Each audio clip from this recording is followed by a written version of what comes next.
The following story has been brought to you by StoriesToInspire.org.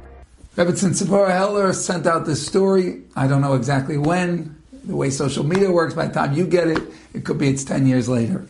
But she sent out a story, and the story was that she had an apartment in Har Nof, and at one point she was there, and somebody said to her, "Oh my goodness, look at the building next to your apartment building."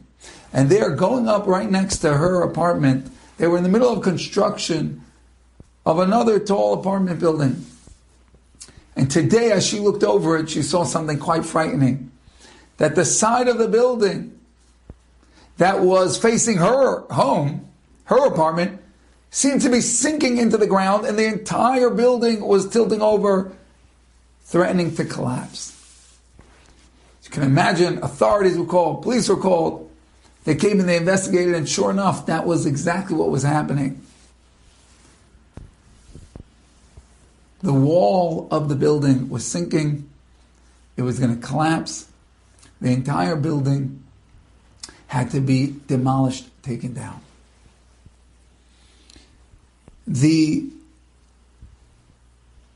owner of this building, the contractor for this construction, was a fellow Yudka Pale.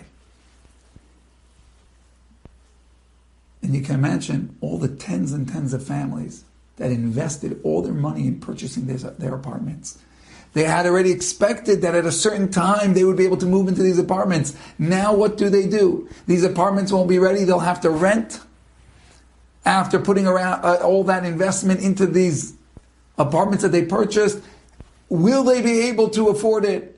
The displacement, the change in their life plans, very unsettling, very overwhelming. And this Yudka Pale gets on the radio, and he says something incredible. He says, "You may think that I will be sitting at home in comfort while you are left homeless. I will not rest until each of you is settled. The building will be rebuilt according to the highest standards, and I will pay your rent until it is ready to be occupied." Rabbi Heller says it was wild to hear somebody say that. Like reading their own death sentence, causing themselves to go bankrupt. I will pay the rent for all the families that now have no home until the building is rebuilt so that they can move into the apartments that they paid for. So it was staggering to hear somebody care so much about the other people and sacrifice so much. She said, but then there was something that was under the radar that many people did not know and did not hear about. That perhaps was even greater. Why did the building fail? What did happen to the foundation? Well, it turns out that the architect that was in charge of building it was native to Russia. That was a new immigrant in Eretz Yisrael. And he used the amount of steel that would be sufficient in Russia, but in Eretz Yisrael, since the soil is different, it really required more steel. And he messed up. He didn't do the calculation right. He applied his knowledge incorrectly, and because of his mess up, this entire building was going down. And all the money that now he would have to spend on paying for everyone's rent, and the tremendous financial damage that was happening to Yudka Pale, it all happened because of this guy. This guy messed up. Of course, the government revoked his license to practice after such a error. And he was now out of a job. And he gets a visit of the Heilige Yudka. And Yudka comes into him. What does he say? What would you say? You ruined me. You sunk me. How could you? Yudka comes in and says, my friend, I know you're a new immigrant here. You don't have a support system. And now, due to a mistake, it's a mistake. You didn't mean to, a mistake. You're now out of a job and unlicensed. You can't get a job. And with that, Yudka took out a few $1,000s and handed it to him and said, here, this is to hold you over until you get back on your feet. Wow. Wow. I hear that story. I say, I wish I could be a little bit more Yudka. But what is incredible about the story is that by the time Rebbe Heller was sending it out, she writes that this Rebbe Yudka is no longer in this world. And so as you're reading the story and you go, wow, how difficult that situation must be. How challenging. And look how great it was. He rose to the calling. To care about others. To sacrifice for others. To forgive and understand somebody else's error.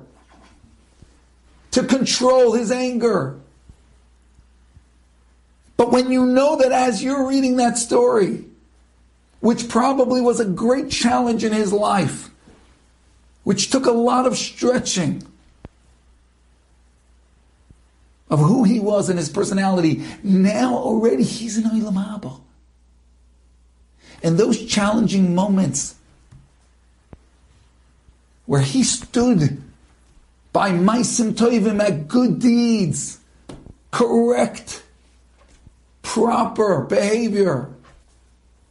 Now he's already in Olam Haba and he's dancing with those moments. Those are the shining great moments of his life. And he's basking in ultimate bliss and closeness with Hashem. He's delighting in every second of those challenges.